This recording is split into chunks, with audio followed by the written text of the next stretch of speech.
all of these big deviants is all catching hell in 2024. It's up for all of them. It don't matter if you Diddy or whoever you is, TG Jakes, any of them. All lies will be exposed. That's all. Now, I've had to turn down $50 million 4 times. 4 times. Just to protect my integrity and that virgin hole I was telling you about. Right.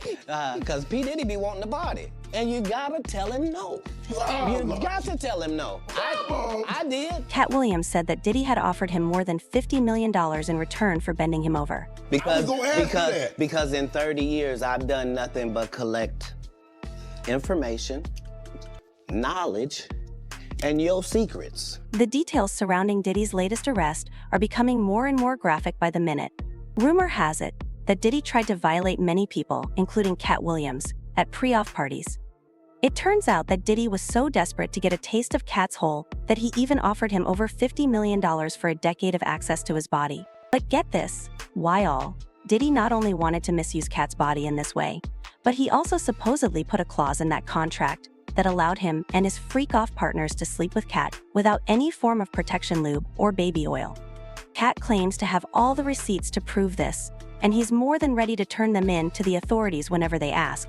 Diddy is currently rotting away in jail after being detained by Homeland Security for allegedly trafficking and transporting unsuspecting people into the U.S. for his infamous freak parties. To make matters worse, a judge recently denied Diddy's bail request, despite the fact that he offered $50 million, his mom's multi-million-dollar Miami doll mansions as collateral, his passport, and the passports of all of his children, yes, even his helpless 1-year-old, who had just arrived, as well as his own. This man put up a $50 million bond. $50 million bond. And the judge still said, you're denied. Do not pass go. Do not collect $200. You're going to jail. You're finna be in chains. Out of all the news today, I think I'm still stuck on this $50 million bond, because if you look at the fact that in California, the average bail amount for is $2 million, and your bond amount is 10% of that, right? So that's $200,000. And you can pay your bond by putting up your house, putting up your assets, whatever the case may be. But this man paid off an $18 million home, and the judge just said, nah, you gonna sit in jail. I've talked about this before, but I'm gonna say it again. I don't care what you have. I don't care what your life looks like. I don't give what other people have. I really don't. Because what did you do to get it? How did you end up in the position that you're in? Because the fact of the matter is, if you did something dirty to get where you are, you will have to pay the debt of your transgressions. You will have to pay it in full. It might not be on this side. It might be on the other side. But you will never escape the return on the investment that you made to get where you are. And the return on your investment might be jail. I'm just so shook. Like, you put up a $50 million bond and they said, nah, that ain't gonna work. According to his indictment, which was released a day after his arrest, the charges that they arrested him on date all the way back to 2008, and the reason why he was able to get away with it for so long in the first place was because he wasn't running this enterprise alone. Apart from him having other very powerful people in his corner, he had several hotels across the US on his payroll, and several other people who were in charge of making sure his victims stayed silent, or sometimes even allegedly unalive. In fact, it was found that Diddy was the head of a criminal enterprise that engaged or attempted to engage in forced labor, interstate transportation for purposes of prose offenses, kidnapping, arson, bribery, and obstruction of justice. Apparently, Diddy would use force threats and coan to get the women to engage with male workers in the freak-offs, which he arranged and recorded, creating dozens of videos. These bizarre freak-off events could last for days, and Diddy victims would often receive IV fluids to recover from the exertion and use but it gets worse, y'all, since most of these victims were flown into the US and forced to engage in all of these depraved activities that they absolutely did not want to be involved in. Diddy and his people would use loads of lubricants and baby oils on these women and men to easily enter their bodies. These lubricants and baby oils were discovered during the raid at Diddy's house a few months ago, and according to the fans, they found videos of the performances and more than 1,000 bottles of baby oil and lubricant, as well as arms and ammo, including 3 AR-15s with def serial numbers in his bedroom closet in Miami. Now, as we all can imagine, this was a major breakthrough for everybody in the case, because for a minute it was starting to look like this case was just going in with the lawsuits and he wouldn't actually be doing any jail time. And we all already know a lot of people were brought up, including Cassie Jaguar Wright and everybody who's spoken on Diddy in the past. However, one person that people could not help but bring up in this was Katt Williams. Katt literally told us at the beginning of the year that 2024 was going to be the year of truth-telling, and he did not lie. In fact, during his now infamous interview with Shannon Sharpe, he specifically talked about how Diddy was going to be exposed this year. There is now a snippet of this interview going around in which Katt made some shocking claims about how Diddy offered him over $50 million, not once, not twice, not thrice, but 4 different times to engage in a free. All of these big deviants is all catching hell in 2024. It's up for all of them. It don't matter if you Diddy or whoever you is. TG Jakes, any of them. All lies will be exposed. That's all. And anyone who takes that the wrong way, know why they take it the wrong way. The truth is the light. Because the people want to know, well, why would he get blackballed? Yeah, because in 30 years, I've done nothing but collect information, knowledge, and your secrets. So if you and a man was in a corner doing something you wasn't supposed to be doing, you will tell it. No, somebody come to tell me. Okay. I gather that, I value that, I'll pay for that. Come, tell me. I know so many things I shouldn't know, and they all know it. They all know it. Why? Because you don't make me the villain.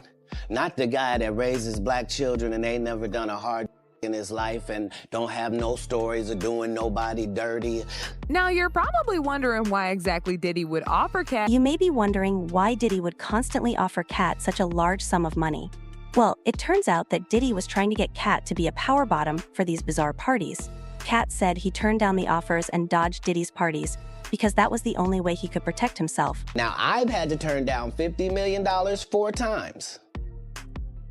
4 times. Just to protect my integrity and that virgin hole I was telling you about. Right. Because P. Diddy be wanting to party. And you gotta tell him no. You got to tell him no. I did.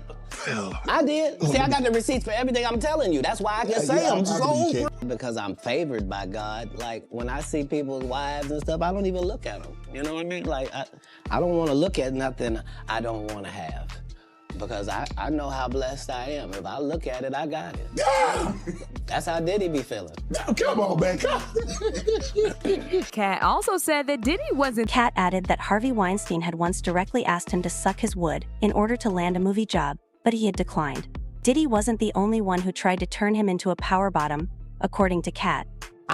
They canceled me for talking about Harvey Weinstein before the thing came out, but he offered to suck my in front of all my people at my agency.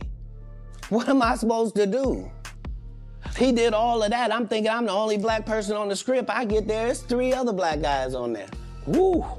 Huh. So you wonder what they did to get there? I told him no. What y'all do? And this is why when I walk in a room, heads go down. Additionally, back in the day, Ice Cube and the Friday After Next producers thought it would be humorous to have Katt record a scene in which he gets slapped by Terry Crews. Katt chastised them for this and stated he wasn't going to do it since there's nothing funny about somebody getting slapped. What I'm saying if I did it and I did a good job at it, you can thank me. I was involved. Right. I'm not gonna come later on and tell you, I never even read the whole script. So how you know what roles? What? What do you mean you never read the...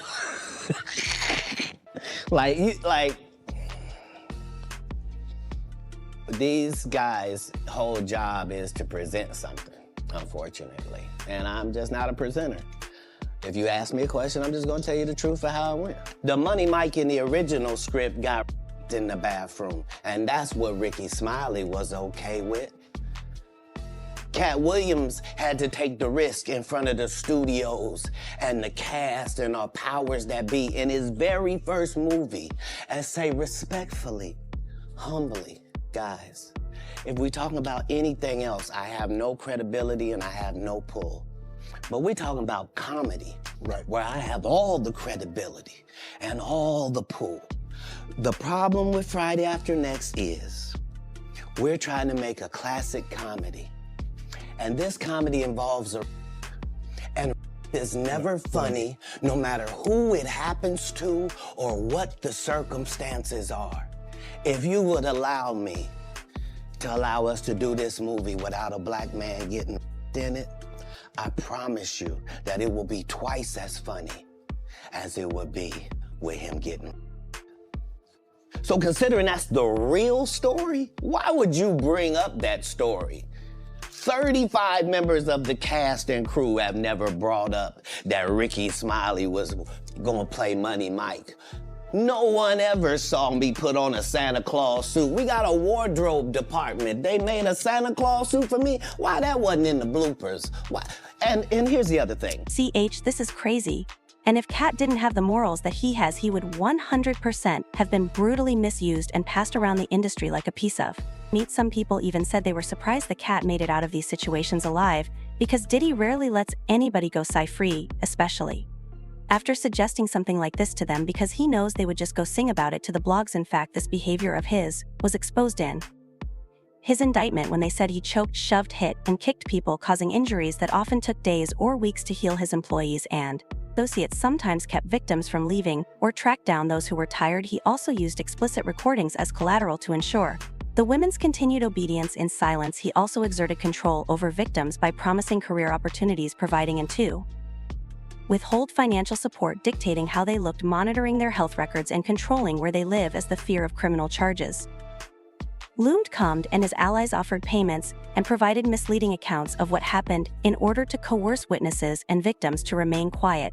The prosecutors also made some shocking revelations after they accused Diddy and an unidentified co-conspirator of kidnapping someone at point in December of 2011 in order to facilitate a break-in at another person's home. 2 weeks later, prosecutors wrote set fire to someone's vehicle by slicing open its convertible top and dropping in a Molotov cocktail. Child, it's a mess. Mind you, the trial ain't even started yet, and these are the things that he's being accused of. Most of these things are going to be explained into details in court, and it's only going to get worse for him. And as for Katt, he did his part by warning us all about this ahead of time, and now he's just sitting back and watching it all unfold. As usual, people had their own thoughts about this, like this person who said Katt Williams said this would be the year where all things come to light. The door is open now, more truths need to be told and come out into the light. Diddy is not alone. I've been grossed out by this weirdo for decades. Finally, big ups to Cassie, who was brave enough to speak up. Another person said the deaths of Kim Porter, Tupac Shakur, and Biggie Smalls, as well as the 1999 nightclub for which Shine took the fall, all this needs to be investigated